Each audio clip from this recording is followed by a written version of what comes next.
In that evening, I was in a hotel bedroom in Tallinn because I was spending a short summer holiday with my wife in the Baltic states. And I was extremely surprised because in spite of regularly following the political developments in Turkey, I could not have imagined a coup d'etat in 2016.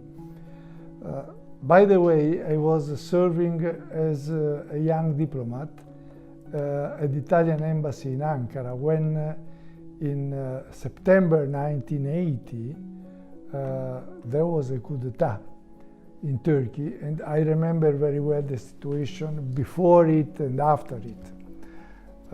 But of course, in July 2016, the situation was very different. And it came as a very bad surprise for me.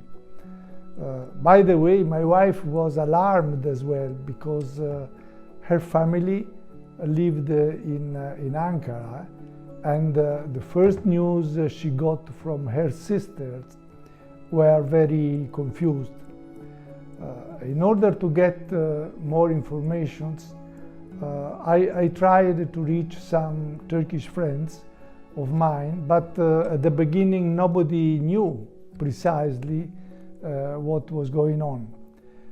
And from the Italian embassy in Ankara, I heard that the military rebel forces were launching bombs in some parts of the city, including the parliament, which is nearby. So for several hours I felt very bad, until when I was definitely reassured that the coup d'etat failed and the things were again in the hands of the legitimate government. Luckily, all my friends were also fine, and gradually the situation went back to normality. Of course, altogether it was a very bad experience, but once again Turkey overcame the crisis. Well, luckily during my life I witnessed no coup d'etat in Italy, so I don't have any direct experience as far as my country is concerned. But the Turkish experience can teach some lessons. The first one is that democracy must be the fundamental base of our civil society. The second one is that democracy might always be under threat, like it happened in Turkey, and no country can be considered absolutely free or safe from this danger. It is undoubtedly that an extremely disappointing experience to see the parliament building bombed and television channels raided by armed forces or by other violent forces. Of course, the risks are not the same everywhere, but I feel that it is necessary to protect our political systems very carefully in a spirit of cooperation among all the democratic parties, in spite of the strong differences among them. So I was happy when also the opposition in Turkey joined the President Erdogan in Istanbul immediately after the 15th of July in order to celebrate the victory of the people on that occasion. Altogether, I believe that the Turkish society came up stronger after the bad experience of the failed coup d'etat. It is, we can say, a sort of vaccination which puts you in the condition of facing more strongly a problematic situation. And of course, it is also a lesson for whoever might believe that the will of the people can be replaced by the use of the force. I think that the reaction of the people and of the political forces in order to protect democracy in Turkey was a very important signal to the world. The Turks are not well known in Europe, for instance. There is a lot of confusion on their history, a lot of misunderstandings, and also bad publicity, which they do not deserve at all. I have always spent a lot of time trying to explain the truth on Turkey. Altogether, I spent 9 years in that country, so it is very familiar to me. And I have always repeated that if you go even for only 24 hours to Turkey, you change your mind and you forgot your prejudices. So from this point of view, tourism can be very helpful. And I do hope that after the pandemic, it will grow up again. The Turkish civil society is vibrant, open, and its devotion to democracy is out of discussion. The 15 July 2016 experience shows us all that.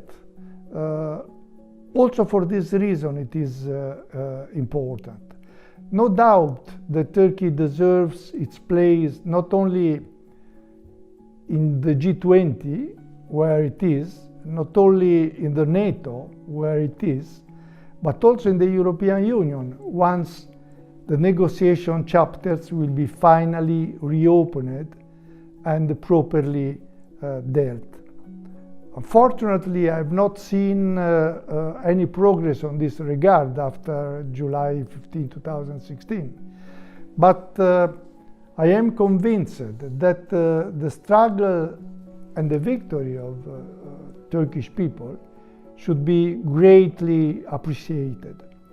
So once again, the European Union should not close the doors to these people which paid a very high price to its love for freedom and democracy. We are all aware that world democracy is not a very crowded club, given the fact that many peoples have not the privilege of living in a democratic system. Democracy is strong in certain countries, fragile in others, and still unknown in many countries. I don't think that democracy can be exported through arms, as sometimes it was wrongly assumed. For this reason, a coup attempt, as the one of July 15 in Turkey, foiled by the people, represents an enormous contribution to the world democracy, because it is an extraordinary example of peaceful success. It is important to underline that the success of the people in Turkey was ensured by other circumstances as well. The determination of the president and all the political parties against the coup attempt, the refusal of the great majority of the armed forces to cooperate with the rebels, the very important contribution of the media and TV channels in informing the public. The combination of all these ingredients was the key of the success. And they were domestic ingredients, so the product of the Turkish society at large. Therefore, the 15th of July should be a global celebration, not only a Turkish one. Well, as I spent more than 9 years in Turkey, 2.5 as young diplomat, and 7 more recently as ambassador of Italy, I had many occasions for following the political developments in the country.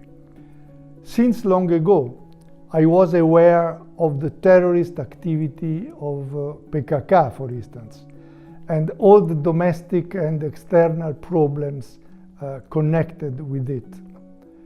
But this one was a more definite activity. So more or less, you know who they were and where they were based. FETÖ is a different case. It is more a hidden network which during the years has penetrated the Turkish society in several vital organizations like bureaucracy, the judiciary, the armed forces, the education, and so on. So until July 15, they did not use arms, but at the end of the day, everybody understood how dangerous they were for the democratic system. For fighting against democracy, you can use guns, but also other means. Therefore, one should be always vigilant. When I say that Turkey is a unique country for its geopolitical situation, I do not forget the domestic problems in some way related to that.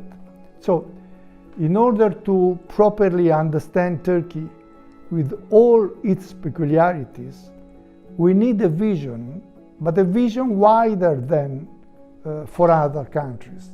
This cannot be forgotten by the politicians all over the world, and first of all by the friends of Turkey like Italy.